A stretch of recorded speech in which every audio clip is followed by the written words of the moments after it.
to Take Action Game Devs. Tony Chan here, and welcome to episode 82 of Game Dev Loadout, where I chat with the best people in our industry every Wednesday morning. If you need motivation and tactics for a successful gaming career, then this is the podcast for you. Now let's chat with today's feature guest, Zachary Toups. Zach, it is game time. Are you ready? Good to go. Awesome. Zach is an assistant professor in the computer science department at New Mexico State University in the areas of game design and human computer interaction, which is HCI. His research develops gameplay through which participants practice real life skills with the emphasis on disaster response context and team coordination, which of course we're going to dive deeper into. So go ahead, Zach, give us a bit about your personal life and how you got started in the game industry.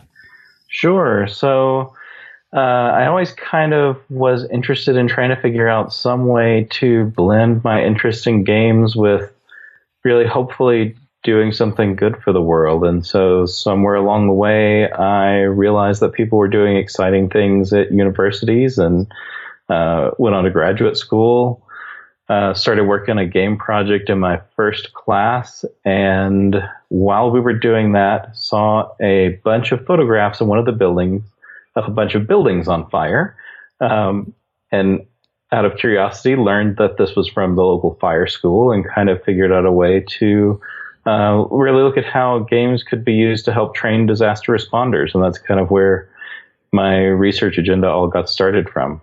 So give us some more details. You're doing disaster response context and everything. Like, can you dive deeper into how your research goes, or give us the details of it? Dive deeper. Sure. So the first thing, that first project was ultimately became the team coordination game. So what we did was spend a lot of time at this fire school looking at how do firefighters communicate and coordinate information. We kind of saw this need for better training in that area, that it's kind of just assumed that you would sort of figure it out as you go along, and we'll teach you how to do the firefighting stuff. So we wanted to build a game that would address that part. So we built what we called a zero-fidelity simulation. Simulations have this assumption that you need to make them as realistic as possible, and kind of our idea was to focus on that communication part, but don't try to make it like it's firefighting. So we looked at how do they communicate and coordinate. We built a game about that communication and coordination, and then used it to basically show that we could teach people to communicate better.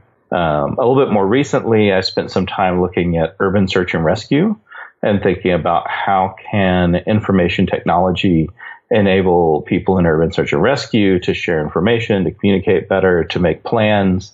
And so right now what we're starting to look at is how we can build wearable computers to support that.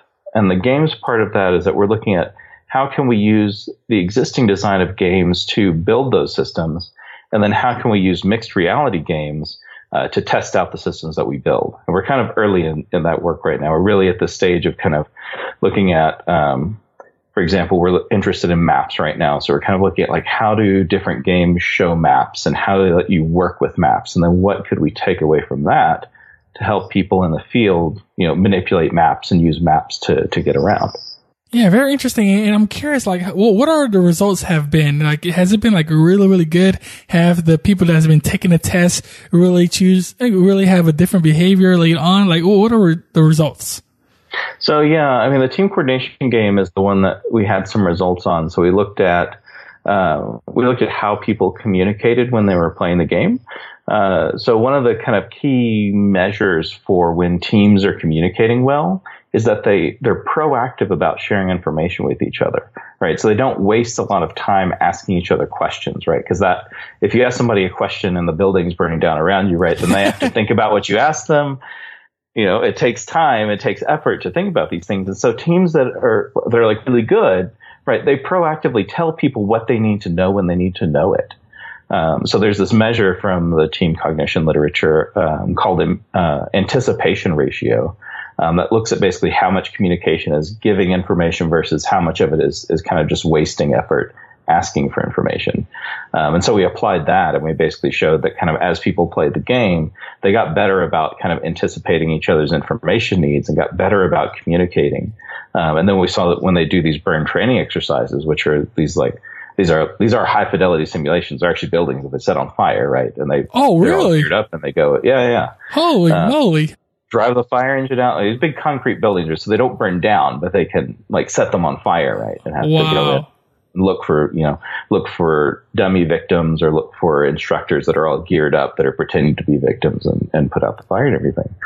And we actually saw that in the burn training exercises. Our students who had played were much better about using their radio. Like they didn't just sit there, like say talking on the radio the whole time, right? They would say what they needed to say and get off. Right, which is the other kind of core thing. Only one person can use the radio at once, right? So if one person just on it the whole time, then no one else can say anything. So I did not know it goes that far where the building's actually on fire, so they could feel the heat. But I guess that makes sense because that's how the realistic situation is going to be like. Yeah. Yeah. Oh wow. So what is something we probably don't know about when developing these type of gameplay that involves, people using real life skills? Yeah. So I think, kind of the core thing to take away from that, and it's maybe something that's been known in the HCI literature pretty well, is really making sure that you know the domain that you're going to be working in. There's this thing called human-centered design, it's a pretty big topic and it's pretty well known, but it basically argues for iterative processes when you're building things that involve, right, the actual users of the system, right, or the humans that will be impacted by the system, right?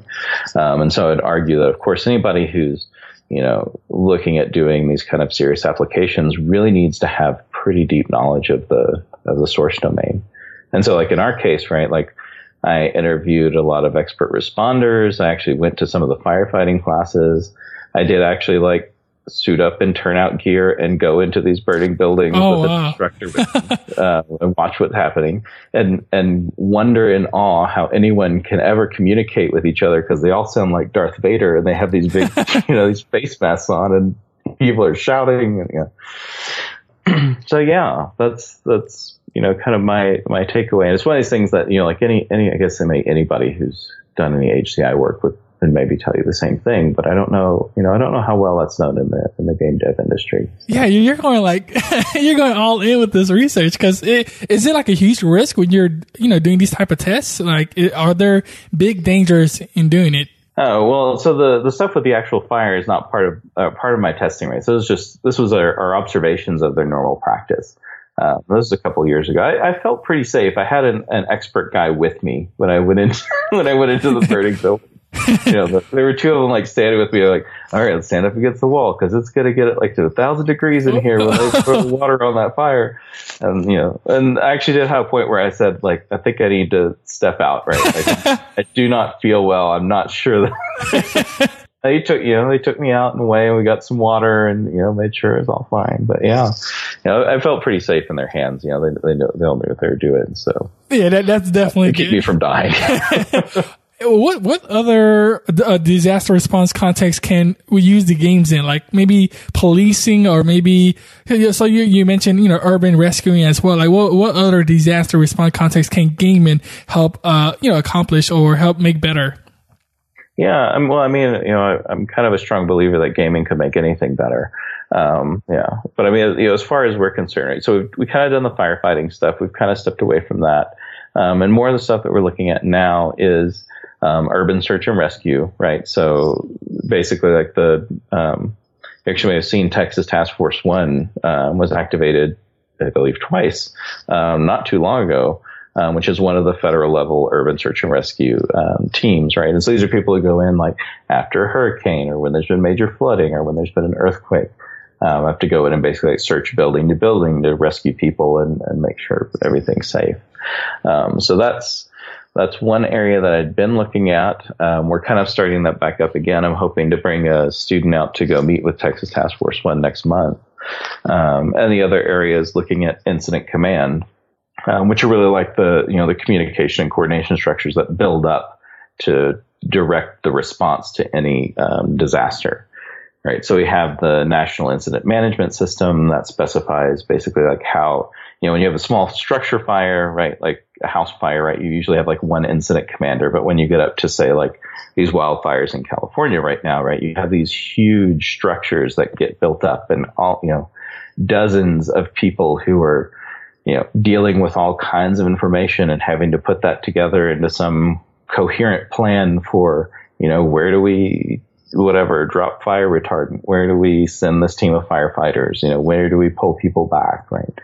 So there's all of these kind of amazing, they call sensemaking tasks that are going on, in these disasters. And so I think right now that's kind of what we're interested in. I know a few other people, kind of working on that space who are kind of doing this in a few different ways.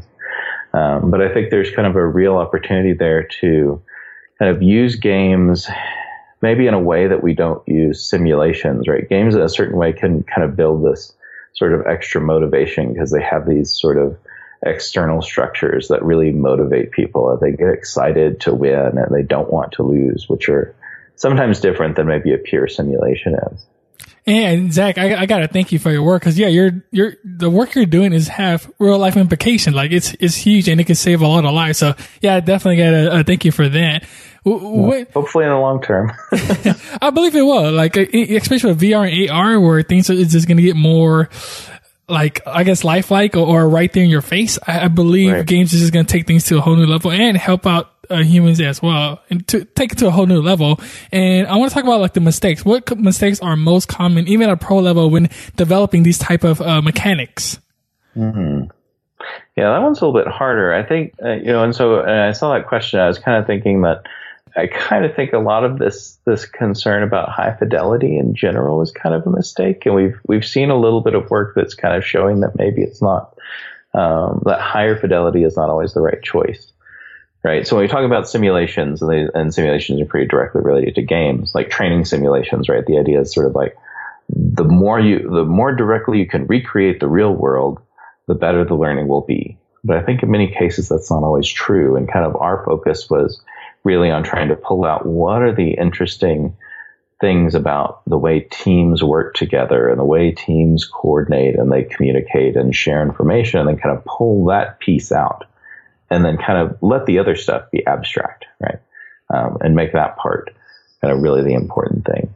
And we've heard this like from the disaster responders that we talk to, right? That's like, even in the highest fidelity simulation, like some things will be off, and it will really just take you right out of, it's like that uncanny valley effect, right? I don't know if you've run into that, right? This idea that you have like virtual humans, right? And at some point, they look very realistic, but not quite, and it just kind of it throws you off. And we heard about that several times from people that we talked to in disaster response. Yeah, I think it takes a lot more time to make it higher fidelity when you could be focusing on other stuff. So I do believe, the core stuff is what you should be focusing on, not on the high fidelity. And overall, give us your key principles for making a better game experience. Yeah, that could just teach people to be, better at team coordinations and respond better. Like, give us the key principles for making that better. Yeah, I mean, so we've been doing a lot of stuff looking at how people communicate and coordinate in games. And one of the core things really to make like interesting communication happen is this idea of information distribution, where you have different people on the team who have access to different pieces of information, right? So you kind of have to actively share with one another in order to work well together. Some of the other stuff that we've looked at is, and this has kind of been looking more at commercial games, is thinking about what we call cooperative communication mechanics. So ways that designers can build into games ways to communicate with each other. So if you think about, have you played Portal 2? Oh yeah, I love it. An old example, right? Have you played it co-op? Yes. So like you have multiple types of pings that you can use in the environment, right? So you can direct your companion's attention to certain things. And then you can also kind of do this like semantically imbued ping where you have a countdown timer that's like synchronized, right? So you sort of have this extra UI support that helps you as a team work together and accomplish your tasks. And so one of the things that we've been really interested in is we've been like cataloging the ways that games help people communicate and coordinate. So we had a paper on cooperative communication mechanics. We just got one accepted this past weekend that was thinking about looking at how do games reveal information about teammates to other teammates, right? So things like in the simplest sense, or you can think about like health bars on your teammates, right? Or alerts that let you know that you need to heal somebody else on your team, that kind of thing. So we're kind of finding these really exciting, thinking about how do games help people communicate and coordinate. And there are a lot of great examples, but I think, something you could do more of. Oh, yeah, that's so interesting. Yeah, thinking in terms of games of your teammate in these UI designs. Oh man, that's so interesting. And is there like a big example out there that we could look at right now where people are doing these type of tests and we're seeing how they react? Is there like something like that online that we could watch or something? I don't know. I mean, but if you watch, like some of our examples came from like Overwatch, which I've personally not played, but there were other guys in the team that really played. And World of Warcraft, right? So if you kind of watch enough, or League of Legends actually is another good example. We've got all these different types of pings. So we haven't like actually. Well, it's not true. We did run one user study on Portal 2, but we don't really have any like studies of these things, right? So we've been looking at basically looking at the design of games, and like doing kind of more qualitative research where we're looking at like what are the design elements that kind of make these work, right? What are the ways that designers have or could like proactively move information around within a team and make sure that people kind of are aware of what they need to do, but also not the kind of the trade-off though, right? Is that you don't want to go so far that you're like playing the game for them, right? You think about, if there's some degree of things, like if you're the healer on the team, right, that you need to know what teammates need healing when. And there can be varying degrees of you have to pay attention to the interface to know that versus the interface can like warn you when you need to do that versus the interface can tell you that you need to heal versus the game could just do it for you, right? Like there's these kind of like varying levels of different degrees of ways that you could make this happen, right? And I think one of the things that will be interesting to see, and this is something we're kind of interested in studying but haven't looked at deeply yet, is sort of like where do you figure out what that cutoff is as a game designer? Like where, when does it stop being fun, or when is the fun like figuring out when to heal people versus, doing other things and just like having that like handled for you, right? You could see these as being different ways of having fun and playing with games. Yeah.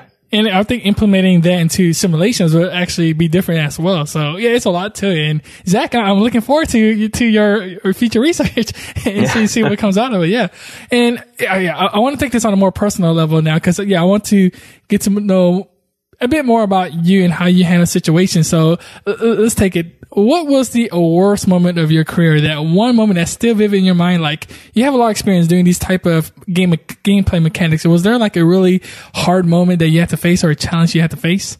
Career wise, it might have been, I was in this weird position after I finished my PhD, where I had gone to join, to do research with this urban search and rescue group, and their leader was very excited about it, right? And he wanted me to work there, and I was doing it for a couple months, and then some kind of weird political stuff happened, and a lot of it got dissolved. Oh no. And so I sort of had this like weird thing where it was like, well, I wasn't actually working for that agency anyway. I was like on loan from some other agency that agreed to do it. So now I was working for that other agency that was actually paying me the whole time. And then it was like no longer really doing the work that I wanted to do. And so I was kind of in this weird position where it was like, well, like, I mean, it's not a bad job, but it's not what I want to do in the long term, and having to kind of figure out, how do I get out of this now? You make a great point. So say game developers, they're working for a company and like they just been through what you've been through, where their company probably got merged or dissolved, or right. They just pivoted, I think is the term I keep hearing now. So what do you want to make sure a game does take away from that experience? Like what should they do? What should they be thinking? Or what advice would you give them? Yeah, I mean, well, it's hard to know if this device translates, right? Because I'm not in the industry, but my issue then was that I then sort of had to, it's like do my job during the day and then do my job searching at night, which is non-trivial to do, as it turns out. And it's different than when you're like a grad student and you're sort of like part of your job is also finding your next job. Yeah. Because they want you to finish and go, actually go do something good. And it's hard for me to know, but I would imagine, and I've heard many stories. I just read blood, sweat, and pixels. It's like, this does seem like this kind of scenario that happens not infrequently, that maybe you have a game that you're really passionate about and you're working on, and then, your company's not there anymore, and maybe the project's still going, but maybe it's not the same project that you were, that you were excited about doing. Yeah, definitely a great book. But that's the thing. Like, what do you want to be? What can they do? Like, what should they do? Or it's like finding the job is like its own job after you've already been doing your actual job. And I think game developers actually probably work a lot harder than most folks, right? So it's like, whatever, you put in your 10 or 12 hour a day, and then here's your night job of like another 6 hours of searching job postings and things. And then in my field, right, like the postings are very cyclic, because if you're looking for faculty positions, like they all kind of get advertised in the fall, and then people get hired in the spring, and then they start working in the fall. And like when that event happened, if I remember correctly, I'm trying to think when it was. I think it actually was over the summer, so it was just kind of a couple months before I kind of had to start searching. So yeah, and in the end, you want to do something you're passionate about, or you could stick behind. That's the thing. So definitely, if you're not happy with what you're doing, you got to search for something else. And I want to talk about this, like, if people want to be or follow your profession, what do you think are bad recommendations other people are giving when they're trying to get in the same profession as you? Oh, trying to get the same profession as me. I guess the kind of big piece of advice in sort of the world of like going to graduate school and getting a high level degree is to realize, like, I've been extremely lucky to get a faculty position. That's not always the vector that people follow, but it does seem to be the one that people assume, including many faculty, right? Many people who are professors. But especially in computer science and related fields, like, there are huge opportunities in industry, even in the games industry. Like, I actually know several people who have PhDs in the games industry. Like, there's this whole games user research thing, which Leonard probably talked about a fair bit, because he's kind of been one of the big players in that area.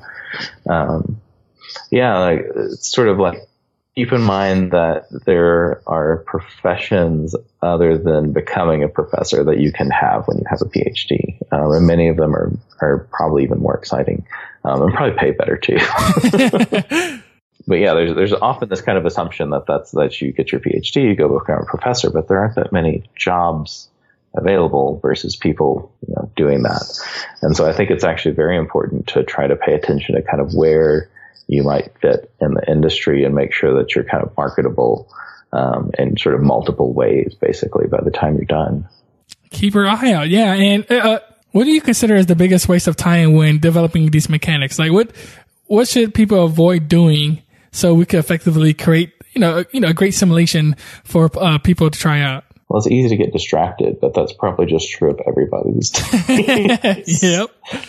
The biggest waste of time is the internet, and it's ready accessibility all the time. Yeah, I don't know. I think it's really just kind of getting sidetracked. It's sort of, the funny thing about this, I don't know, my experience in this profession is that many of us are sort of like free associators. So it's very easy to, even when you're not just like non-productively being distracted, it's very easy just to like run down the rabbit hole on totally the wrong thing, right? Or on many different things, and just kind of, keep jumping from one concept to the next. So like, I personally have a few sort of like strategies around how I partition what is available to me easily on my computer by using kind of like different user accounts to, like, all of my idle games live on a different user account from the one that I normally do my work on. But that's one of those other things we're actually looking at lately is idle games. So it fits into the whole planning, long-term planning thing. So let me get this straight. You use different accounts when you're like in the mood to try something else. Like, so you play games with a different account. Yeah, like on my computer, like my user account on my computer, I have like 5 of them. There's like personal and research and maintenance, and they all have the same password, but it's just like making sure that it's like you have to go and switch users and type in the password and get like just to put up extra personal barriers to make sure I stay a little more focused sometimes. I have a writing account when I really need to like sit down and write. It has like nothing. You can't play music on it. You can't like browse the internet. You can just open up the writing application. That's about it. Yeah, that's a great strategy, because that barrier or that limitation, I should say, you're removing the temptation, I guess, to do other things or get sidetracked, which is something I will consider now. So thank you for that. Yeah, I didn't think because it's worked well for a couple of years now. The internet is just so distracting. It's in the phone too, so something like that could definitely. Yeah. I got to try it out and test it out and see how it goes. What have you changed your mind about in the last few years, and why, in terms of the game industry? I don't know. I think I felt like I used to be kind of very pro achievements. Like, I kind of valued them a great deal because they sort of like gave you the sort of like long-term, whatever record of things that you had done. But I sort of feel like more recently, maybe it's just because I keep playing Nintendo games now and they just don't have them.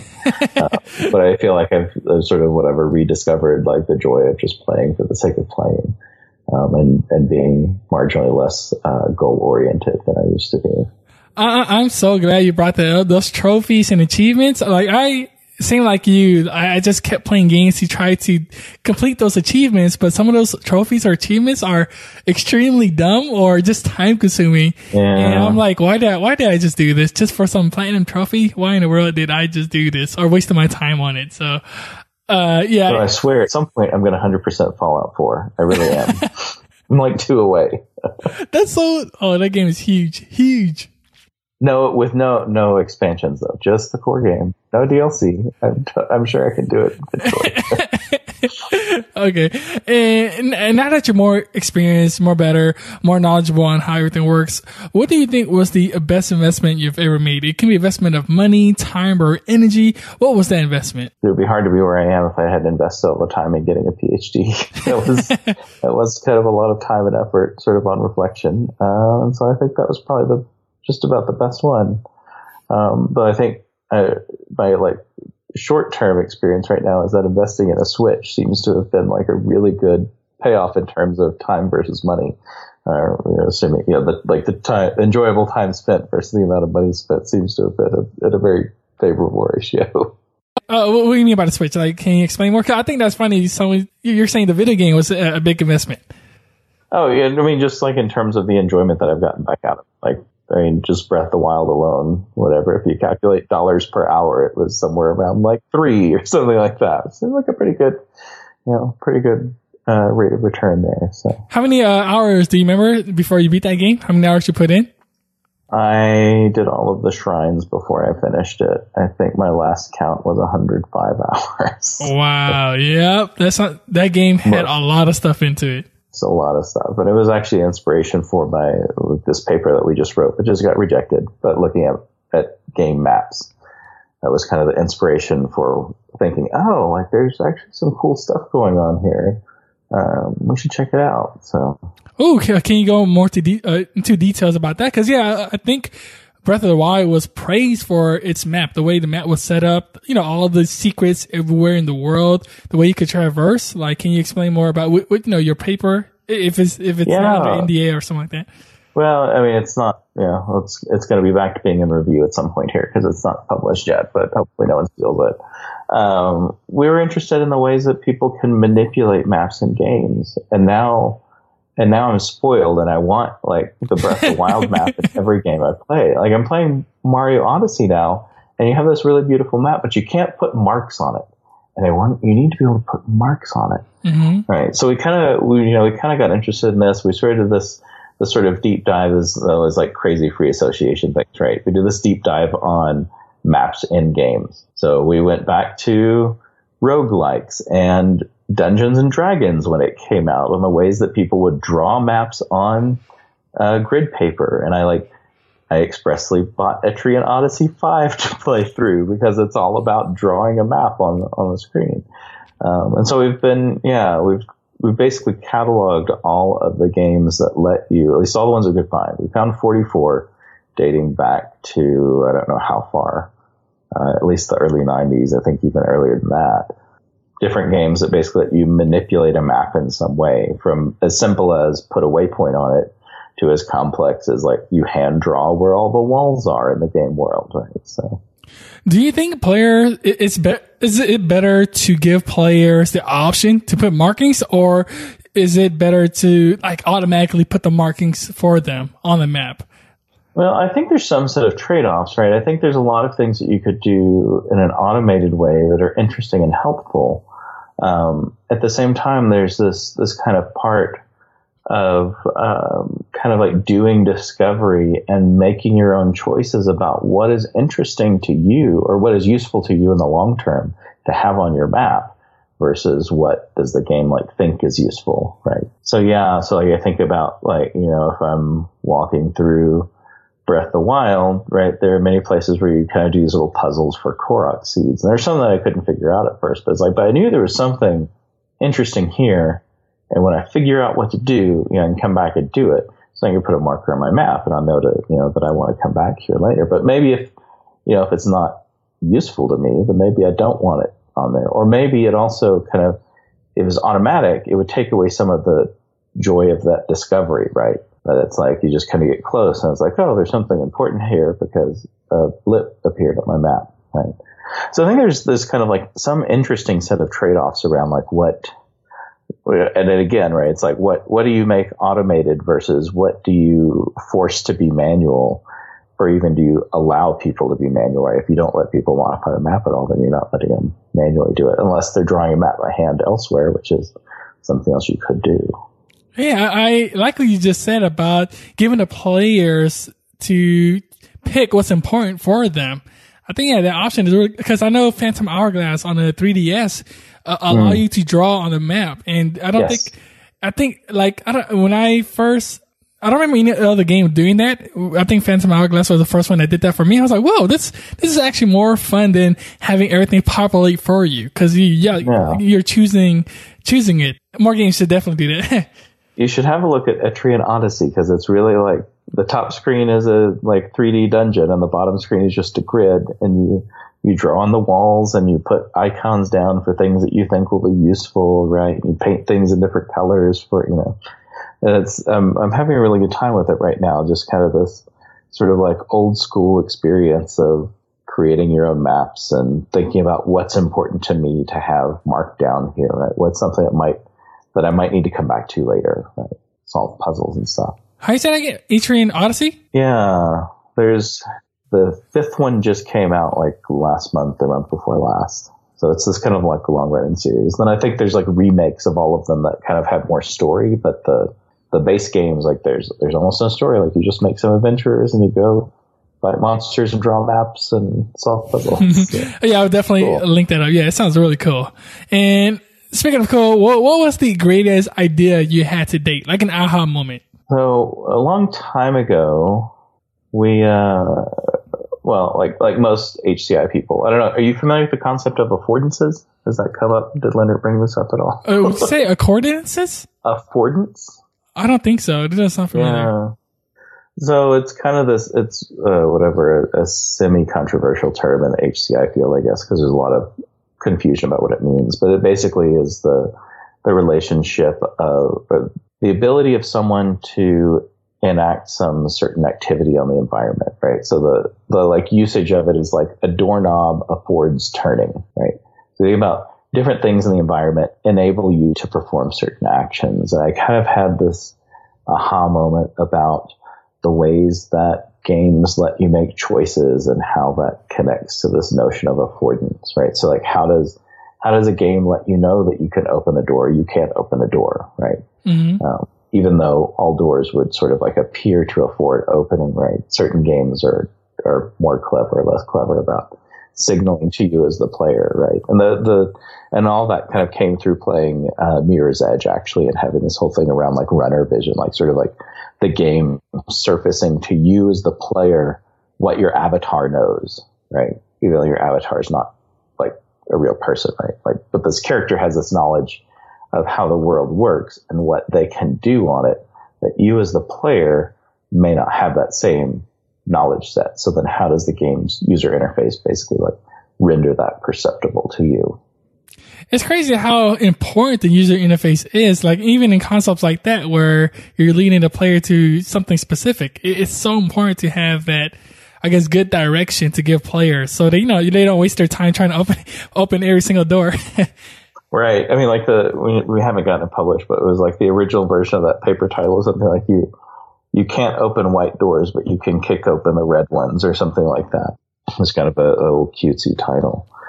Yeah, I mean, it's funny though, right? Like I don't know, kind of my little personal motto thing is like, in a certain way, we use productivity interfaces in order to accomplish something. We use game interfaces to play the game, right? Like the whole point of playing the game is to manipulate the interface, right? And that's like basically the whole thing. And so in a certain way, it's sort of like a very pure form of interface designing a way to play a game. And it's so fun, yeah. With the game industry booming, what are you most excited about today? I don't know. I mean, I feel like we've had like a lot of really exciting changes in sort of like the zeitgeist of game mechanics or something, right? I mean, Breath of the Wild in a certain way is going to lead to some revolution of interesting and exciting games, right?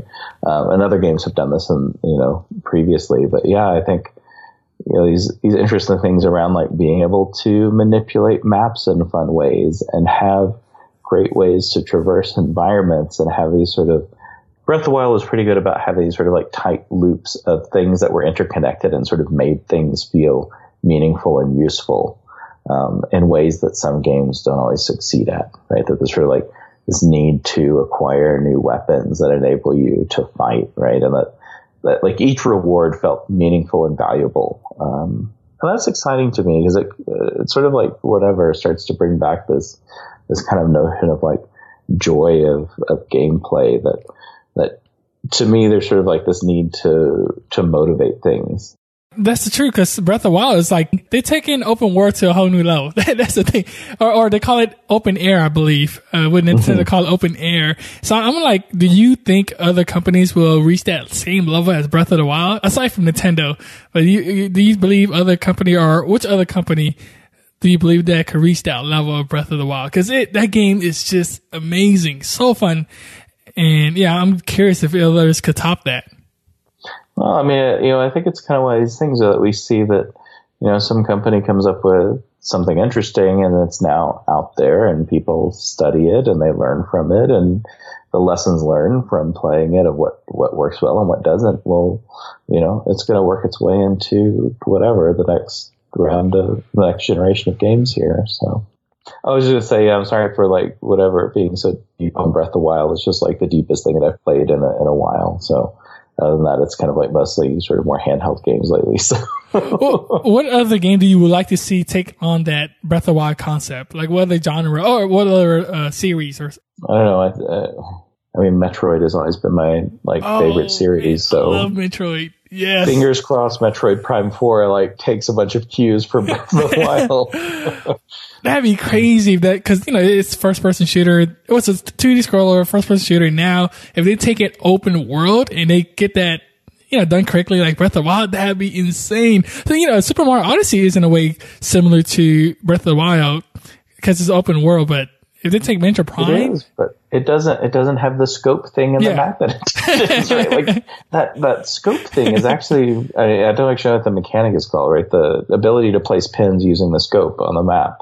Like I started playing Odyssey and there are several parts where I'm like, oh, there's something really interesting on the horizon. I wish I could zoom in and mark it on my map. So I remember to go check that out after I'm done doing these 400 other interesting things right here in front of me. It's placing pins. What is that one game that influenced you the most and why? Probably Super Metroid. This sort of the whole thing around exploring and kind of progressively unlocking access to areas and then needing to come back and kind of see what's changed from time to time is, in a way, it's also part of the inspiration for doing all this maps work. It's always been my favorite and it's got a deep place in my heart. The original Metroid I played too, but Super Metroid was sort of whatever the pinnacle of the art or something in a way. So, did you play the new one, Samus Return? I did. I 100%ed it, even though I could not beat the very, very, very final boss, and I won't say anything to spoil it. But yeah, I put some deep time in on Metroid Return, or on Samus Returns. Wasn't that a big surprise when they announced that game in Metroid Prime 4? I was blown away. I was just like, all right, well, Nintendo's restored my faith in whatever in Nintendo. After I remember the last one was the Federation Force, which I did not even look at, but it was sort of infuriating that was what came out. So. Let's hope they don't go back to something like that. Yeah. Oh, I hope next year they talk about Metroid Prime 4 in 2018, because that would be so cool to hear. And yeah, I think what we've got right now is that there's a logo, right? It's like, well, that's enough. Why do you love being part of the video game industry? Well, I mean, in a certain way, I'm kind of not part of the video game industry, which in a way is kind of probably freeing in its own way, because I'm kind of able to study games. My advisor once told me, like, you could like make this whole career out of like how you like look at games and understand their user interfaces, and that's kind of what we've been doing. It's really fun work, and it's starting to feel like it might be impactful, so that's important to me. Yes, yeah. Like I mentioned earlier, thank you for that, because it's gonna impact humans' lives for sure. And also, the show isn't over yet at Game Dust. Before we go into the lightning round, make sure you subscribe to the podcast in iTunes or Overcast to listen to more inspiring stories and gain valuable knowledge from the best people in the game industry. And now, Zach, I'll ask you quick questions, and you'll be giving us a ton of valuable information in return. Are you ready to crush the lightning round? All right, let's do it. What was holding you back from joining the game industry? I think fear of job insecurity. It is a tough industry for what everybody's been telling me. So, yeah. What's a personal habit that contributes to your success? Definitely the splitting things up into different user accounts. We talked about earlier. Yeah, I got to test that. No idle games on your working account. Let's put it that way.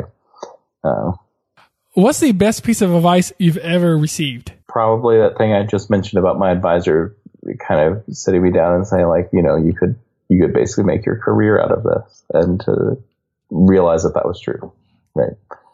Think about sort of like, or to really like then use that as kind of the basis to project kind of what I wanted to make my life. Yeah, some people be surprised when they could use their degree for gaming. So, yeah, definitely. How has a failure set you up for later success? Oh, in our world, every unpublished paper is a failure. So certainly we learn from every one of those and all of the reviews and commentary on those to make all the work better. So I would say there have been lots of these like small failures that have eventually turned into successes.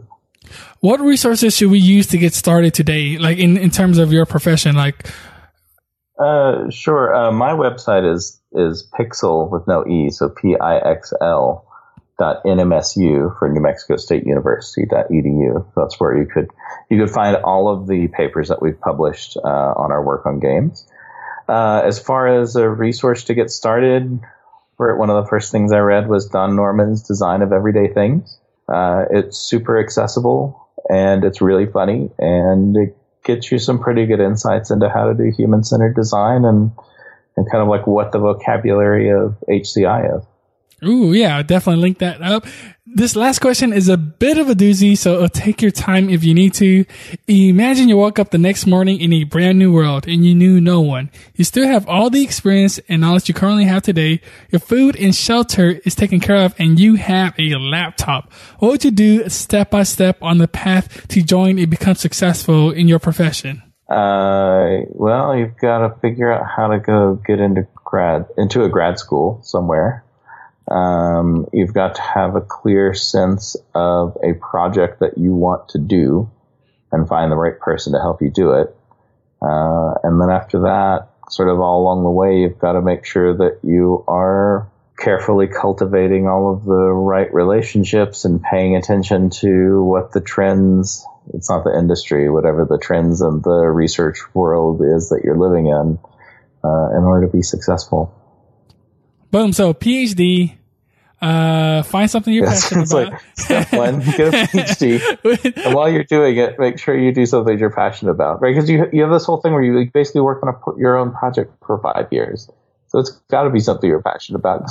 Otherwise, you're just going to hate it. So. Yeah, it's a definitely long-term goal, but yeah, it's, if you want to do what Zach is doing, definitely that's probably the best route to take. We have reached the end. Go ahead and give us one last, a parting piece of guidance and how we can connect with you, and then we'll say goodbye. Sure. Probably the easiest thing to do is to check out our lab website. It's the Play and Interactive Experiences for Learning Lab. So we shorten that to Pixel, Pixl. And you can find us online at pixl.nmsu.edu. Probably the easiest way to reach me is via email. I have a Twitter. It's my last name, first initial, but I'm not on there very much. Sometimes around conference time, because that's sort of the thing to do. But yeah. And what's that one last a party piece of guidance? Oh, play lots of games and think very carefully about how the user interface is helping you play those games. Oh, that's definitely going to help game developers out. The UI is just so important. Zach, it's been a pleasure. Thank you so much for sharing your journey with us. For that, we are truly grateful, and we will catch you next time. All right. Thank you, Tony. Hey there, game devs. Thank you so much for taking your time to listen to my podcast. I greatly appreciate it. You can go to gamedevloader.com and type in the number 82 in the search bar to find Zach's episode for all the show notes where you can connect with him and check out the resources that he mentioned. Until then, keep on making great games. I'm Tony Chan, and I'll catch you next Wednesday on the Game Dev Loader podcast. Peace.